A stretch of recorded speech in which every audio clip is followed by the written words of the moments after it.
이 시간 함께 나눌 그 소요리 문답은 17, 18, 19 문답입니다. 타락한 인간의 상태와 비참함이라는 주제에 대해서 함께 상고해 보려고 합니다. 저는 이번 여름 청년들과 함께 창세기를 통독하였습니다. 제가 설교를 준비하고 창세기를 가르치면서 개인적으로 하나님의 마음을 들여다보는 참 귀한 은혜를 맛보았습니다.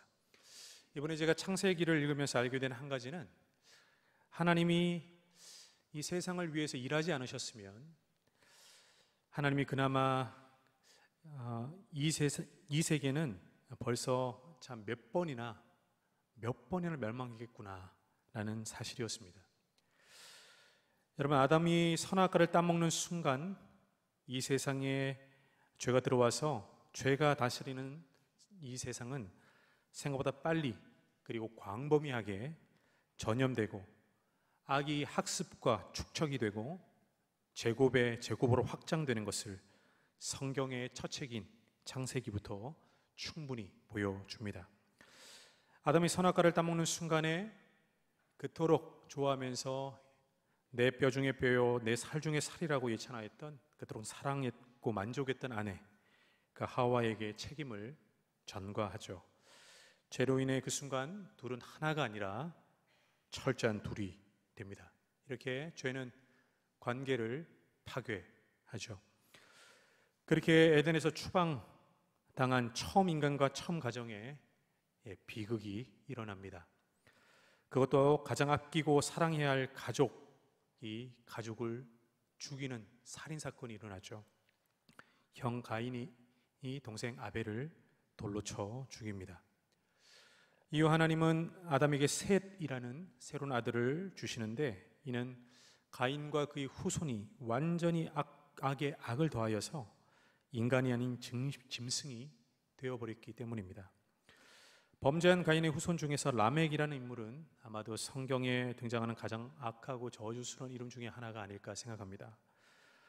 라멕은 자신이 가진 힘과 권력으로 마음대로 아내를 취하면서 하나님이 만드신 법을 우롱합니다. 그리고 라멕은 살인을 해도 양심의 가책은커녕 도리어 자랑하는 악의 극치를 보여주죠. 창세기에는 타락한 라멕의 노래가 기록되어 있습니다. 이런 노래입니다. 나에게 상처를 입힌 남자를 내가 죽였다. 나를 상하게 한 젊은 남자를 내가 죽였다. 가인을 해친 벌이 7갑절이면 라멕을 해치는 벌은 77갑절이다 라는 노래가 기록되어 있을 만큼 라인은 정말 악한 사람이었습니다. 결국 세상의 모든 인간이 라멕과 같이 되어서 인간은 하나님의 심판을 자초합니다. 하나님은 홍수로 당신이 만드신 세상을 쓸어버리시기로 작정하시죠. 여호와께서 사람의 죄악이 세상에 가득함과 그의 마음에 생각하는 모든 계획이 항상 악할 뿐임을 보시고 땅 위에 사람 지으셨음을 한탄하사 마음에 근심하시고 하셨더라.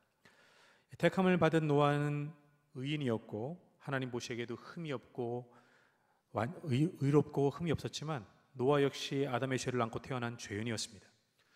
노아는 홍수로 인한 두려움과 트라우마에 사로잡혀 술에 의지하였고 술에 취하여 사랑하는 자녀에게 욕과 저주를 퍼붓죠.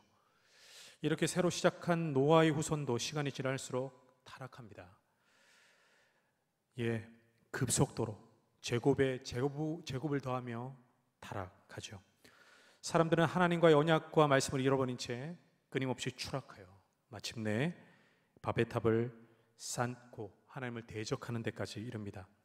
그리고 하나님은 아브라함을 부르시며 또 다른 시작을 준비하시죠. 이런 죄의 점진성과 파괴력은 불과 성경의 첫 책인 창세기부터 불과 1장에서부터 11장 안에 모두 일어난 사건입니다. 그리고 이후의 성경 전체는 타락과 하나님의 다시 시작하심, 이 지긋지긋한 반복이 계속 이어지게 되는 것이죠. 그럼 제가 이 창세기 11장 바벨탑 사건까지 죄와 타락한 인류의 참상에 대하여서 청년들과 함께 이 말씀을 설교로 나눈 이후에 바로 그 다음 날, 그러니까 월요일이죠.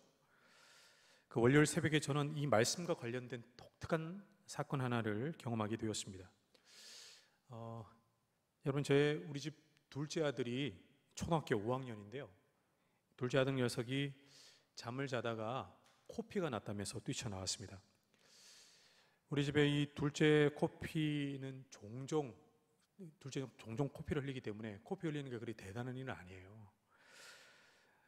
마침 제가 그때 새벽에 일어나서 수련회 설교를 준비하고 있었습니다.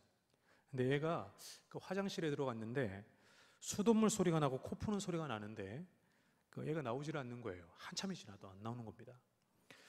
그래서 제가 물었어요. 승희야 괜찮아? 물었어요. 그러니까 제 아들이 아니요, 피가 계속 나와요, 이렇게 하는 거예요. 꽤 시간이 지났는데도.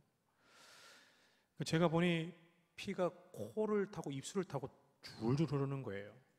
제 아들만의 문제가 아니었습니다. 화장실 세면대와 바닥이 피로 범벅이 되었어요. 다 튀고 난리가 난 거죠. 그러니까 코피가 계속 나고 코를 푸니까 피가 이제 팍 다 튀기는 거죠. 그래서 제가 화장지를 뜯어가지고 제가 승희야 이거 갖다 대고 있어. 그리고 코 풀지 마 이랬어요. 그리고 샤워기로 이 화장실에 이 핏자국 그리고 핏자국을 다 이렇게 샤워기로 다 씻어냈습니다. 별로 큰 일은 아니었어요. 그리고 나니까 제 아들 코피가 멎었습니다. 그래서 휴지를 말아서 이 코피 나는 콧구멍에 이렇게 끼워줬어요.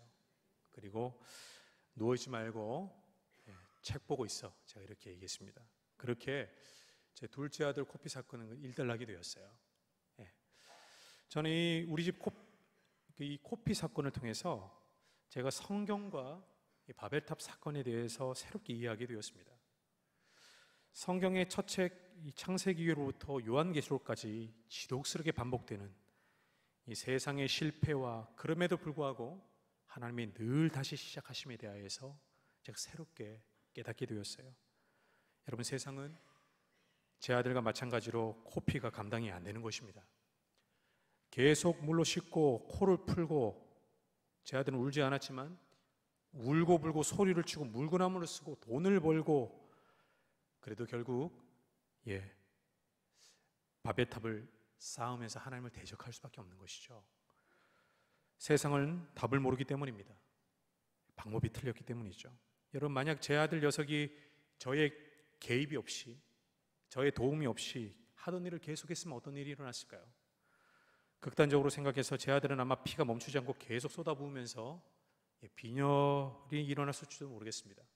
화장실은 어떻게 됐을까요? 공포 영화가 따로 없었을지도 모르겠습니다. 뒤늦게 일어난 아내는 또 어땠을까요? 굳어진 핏자국 때문에 땀 흘리면서 화장실 청소를 또 해야 했겠죠. 여러분, 하나님이 개입하지 않으면 세상도 이렇게 난장판이 되는 것이구나. 그래서 하나님은 개입하시는 거구나.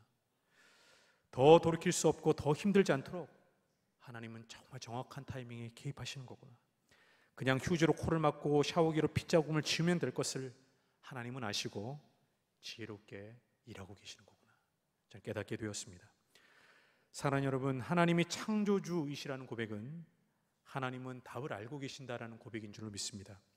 문제를 해결할 지름길을 또한 방법을 하나님은 알고 계신다는 것이죠. 여러분, 바벨탑은 인간이 찾은 오답이었습니다. 그냥 틀린 답이 아니라 상태를 악화시키는 최악의 한 수였습니다. 죄라는 것과 죄가 세상을 지배하는 당연한 결과인 악이라는 것, 인간이 감당할 수 있는 문제가 아닙니다.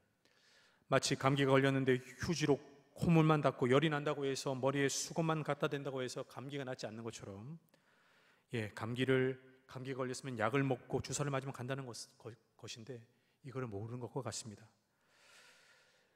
그리고 오늘 예수 그리스도를 모르는 세상과 개인은 오늘도 그것도 모르고 애쓰고 수고하고 오답만 찾을 뿐이죠. 그리고 간혹 그들의 최악의 수를 그들은 두기를 서슴지 않으며 세상과 자신의 인생을 난장판으로 만들어 버리는 것입니다. 여러분, 우리는 복음서의 갈릴리 바다 한가운데서 풍랑을 만나 죽게 된 제자들이 예수님을 깨운 그 사건을 기억합니다. 우리도 제자들처럼 인생의 크고 작은 풍랑을 우리 만나게 되죠. 제자들처럼 안간힘을 닫습니다. 그래도 내가 평생에 바다에서 태어난 바다 사람이고 배 사람인데 나도 이런 풍파 많이 만나봤는데 하면서 자존심도 부려보지만 결과는 달라질 게 없습니다. 그런데 여러분, 예수님께는 한마디만 하면 되시죠. 잠잠하라 한마디만 하면 됩니다. 여러분, 이처럼 하나님은 답을 알고 계시고 방법을 알고 계십니다. 그 하나님의 답과 방법이 문제를 해결할 가장 부작용이 없는 지름길이라는 것도 우리는 알고 있죠. 그런데 여러분, 문제는 무엇일까요? 문제는 하나님의 음성을 듣기가 생각보다 쉽지가 않다는 것입니다. 왜 하나님의 음성이 듣기가 쉽지 않을까요? 우리가 아무리 구원을 받고 다시 태어났다 하지만 죄로 한번 오염된 흔적이 새겨진 인간에게 역시나 하나님의 음성을 듣고 순종하기보다는 바벨탑 성삭기 익숙하고 가만히 있으면 어느덧 우리 안에 바벨탑이 높이 높이 쌓아져 가고 있기 때문입니다. 여러분, 인간이 바벨탑을 쌓는 것은 무엇을 의미할까요? 하나님과 같이 되려는 교만입니다. 하나님의 말씀을 믿지 못하는 불신과 불순종입니다. 자신만이 답과 방법을 알고 있다고 우기면서 자신의 인생과 세상을 난장판으로 만들어 놓는 것입니다.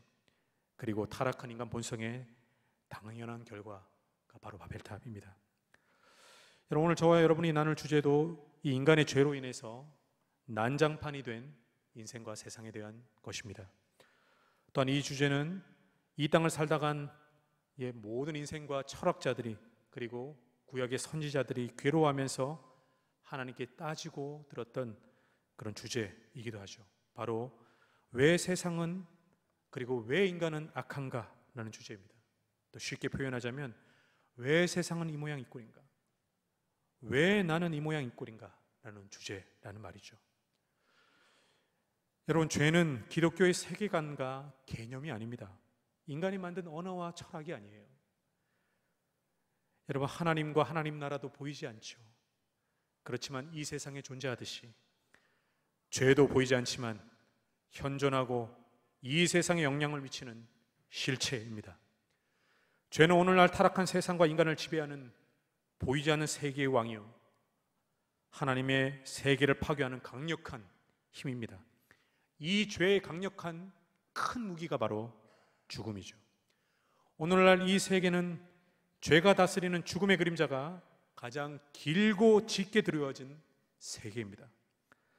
여러분, 타락이라는 것은 하나님이라는 관역에 벗어난 죄인된 인간의 처절한 현실이며 하나님을 닮은 존귀한 하나님의 형상인 인간이 하나님의 형상으로서의 그 영광과 하나님의 생명력으로 충만했던 그 에덴으로부터 추락하여서 하나님으로부터 멀어져 죽어가는 뿌리가 뽑힌 나무로 살아가는 것, 그것이 바로 타락입니다.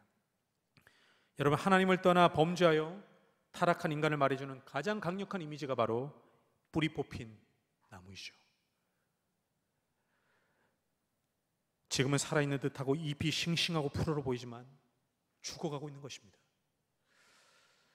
모든 인간의 고통과 세상의 악과 인간관계에서 주고받는 상처와 아픔, 미움과 증오, 전쟁의 잔혹성은 모두 뿌리 뽑힌 나무와 같은 죽음의 병에 걸려서 죽어가고 있는 인간의 증상들인 것이죠. 오늘 소요리 문답은 죄로 인해 타락한 인간의 운명과 실상을 이렇게 한마디로 정의합니다. 우리 17문항을 함께 읽겠습니다. 17문항, 제가 질문하면 여러분 대답을 읽겠습니다. 그 타락은 인간을 어떠한 상태에 빠뜨렸습니까?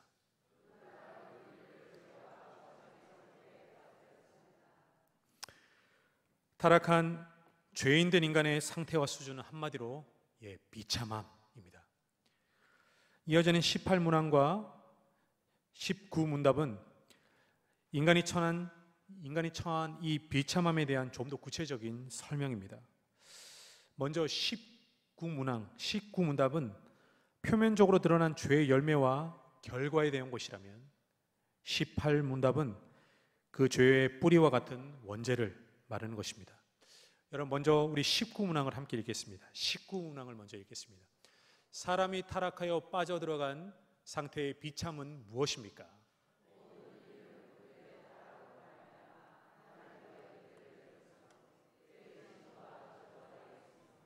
따라서 이 생을 온갖 비참 속에서 지내며 죽게 되며 그리고 지옥의 영원한 고통을 당해야만 하는 것입니다. 이어서 여러분 18문답도 함께 읽겠습니다. 18문답입니다. 사람이 타락하여 빠져들어간 그 상태의 죄성은 무엇입니까?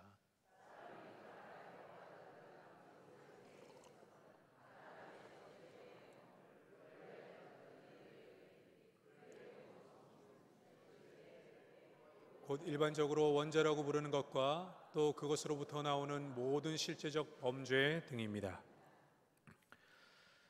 타락한 인간의 비참한 이유는 하나님과의 관계의 단절이며 그 비참함은 이생, 즉 현실의 삶 속에서의 고통과 이미 지옥과 같은 삶을 말합니다. 나아가서 그 단절은 하나님과의 영원한 단절, 구원의 가능성이 차단당한 절망을 말합니다. 구원의 가능성이 철저히 차단당한 비참한 죄인의 비참한 결론은 바로 하나님의 진노와 저주이고 지옥의 영원한 고통임을 성경은 우리에게 말해주고 있습니다. 우리가 좀 더 살펴볼 한 단어가 있다면 18문답에 의의 결핍과 성품 전체의 부패라는 단어입니다. 의의 결핍과 성품 전체의 부패, 여러분 찾으셨습니까? 예, 이렇게 나와 있죠. 이는 칼빈의 5대 교리라고 말하는 교리 중에서 첫 번째 전적 타락 교리와 상통하는 개념입니다. 여러분, 칼빈의 5대 교리의 첫 글자를 따면 튤립, 장미라는 글자가 되는데 칼빈의 5대 교리와 장미는 아무 상관이 없습니다.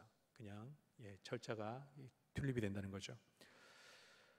이 첫 번째 교리, 이 전적 타락의 첫 글자, 이 T라는 글자는 영어로 토탈이라는 말입니다. 토탈, 곧 전부, 전체, 완전히라는 뜻을 가진 단어입니다. 여러분, 죄로 인한 오염과 타락은 인간의 모든 영역, 인간의 지정의를 비롯한 인간의 전존재에 걸친 전체적인 오염과 타락임을 성경은 말한다는 것이죠. 여기서 성경과 칼빈이 말하는 이 전적 타락은 인간이 선을 향한 양심을 비롯해서 선한 구석이 아예 없음을 말하는 것이 아닙니다. 죄인된 인간도 부분적으로 또한 상대적으로 착하고 선을 행하고 또한 사랑을 하고 아름다움을 추구하기도 합니다. 하지만 인간의 모든 것이 뿌리 깊게 오염되어 있어서 하나님이 기뻐하시는 선과 아름다움의 그 수준을 도달하기에는 매우 제한적이고 불가능하다라는 것을 말해줍니다. 하지만 칼빈이 발견한 이 전적 타락이라는 교리는 오히려 구원의 가능성에 대한 개념이 강합니다. 구원의 가능성이라는 개념입니다. 전적으로 타락한 인간은 스스로 자기 자신을 구원할 가능성이 완전히 차단당했음을 말합니다. 인간이 자신의 노력과 공로로 절대 구원을 얻을 수가 없고 자신의 노력과 공로로 구원이 절대 불가능하다는 것을 말해주는 교리가 바로 이 전적 타락의 교리입니다. 오늘 본문은 유명한 중풍병자와 그를 메고 온 친구들의 믿음에 대한 사건입니다. 우리는 이 본문이 말하는 여러 성경적 교훈을 우린 잘 알고 있습니다. 먼저 믿음이겠죠. 중풍병자인 자신의 친구를 메고 온 4명의 친구들의 이 모험적인 행함을 예수님은 믿음이라고 보시고 또 칭찬하십니다. 5절입니다. 제가 읽겠습니다. 예수께서 그들의 믿음을 보시고, 그리고 오늘 본문은 친구, 곧 신앙의 공동체의 소중함을 또 우리에게 말해주는 본문이기도 합니다. 사실 오늘 본문에 이 중풍병자를 메고 온 4명이 누군지 오늘 본문을 통해서 우리는 알 수 없습니다. 친구인지 가족인지 하인인지 우리는 모릅니다. 기독교 전통에 그저 이들을 친구로 해석합니다. 저는 이런 친구를 둔 이 중풍병자, 그 인생이 좀 다른 의미에서는 좀 복되고 성공한 인생은 아니었나 생각합니다. 이런 친구가 있었으니까요. 그리고 오늘 본문은 분명 오늘날 교회를 비롯한 믿음의 공동체에게 이 중풍병자의 네 친구들과 같은 믿음과 사랑을 우리에게 요구하고 있죠. 그럼에도 불구하고 오늘 본문은 무엇보다도 우리를 예수 그리스도를 바라보게 합니다. 5절 말씀입니다. 우리 함께 5절 말씀을 함께 읽겠습니다. 오늘 본문의 5절 말씀 시작. 예수께서 그들의 믿음을 보시고 중풍병자에게 이르시되 작은 자야 내 죄사함을 받았느니라 하시니. 우리 이어서 9절과 10절 말씀도 함께 읽겠습니다. 9절 10절 시작. 중풍병자에게 내 죄사함을 받았느니라 하는 말과 일어나 내 상을 가지고 걸어가라 하는 말 중에서 어느 것이 쉽겠느냐. 그러나 인자가 죄를 사는 권세가 있는 줄을 너희로 알게 하려 하노라 하시고 중풍병자에게 말씀하시되. 아멘.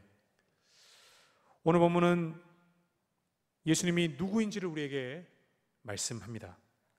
예수님은 단지 병을 치유하시는 능력을 가지시는 분만이 아니라 예수님은 죄를 용서하시고 사신 권세를 지니신 하나님이심을 오늘 본문 우리에게 말해 줍니다. 예수님은 개인의 질병이 개인의 죄와 저주가 아니라 온 세상에 임한 죄의 비참함과 죄라는 바이러스로 인해 죽어가는 죽음의 증상임을 예수님은 보셨습니다. 그리고 예수님의 구원은 세상의 가장 근본적인 문제인 죄로부터의 구원과 죄로부터의 자유임을 예수님은 선포하고 계시는 것이죠. 여러분, 세상에는 신들이 참 많습니다. 요즘은 그야말로 신이 범람하는 시대입니다.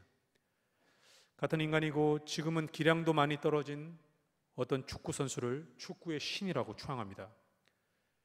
예능인인 유재석 씨의 인기와 인품과 프로그램 진행 능력이 너무나도 탁월하다고 윤우님이라고 부릅니다.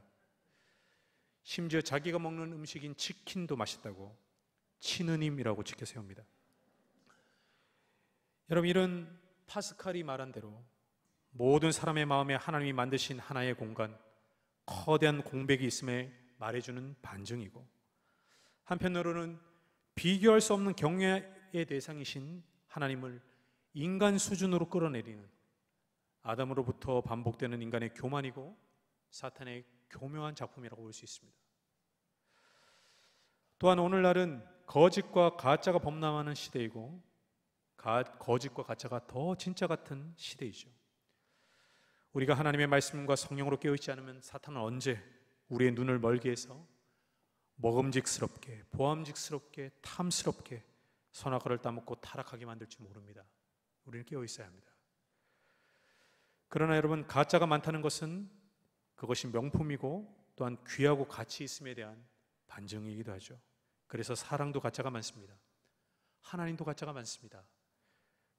그래서 구원도 가짜가 많습니다.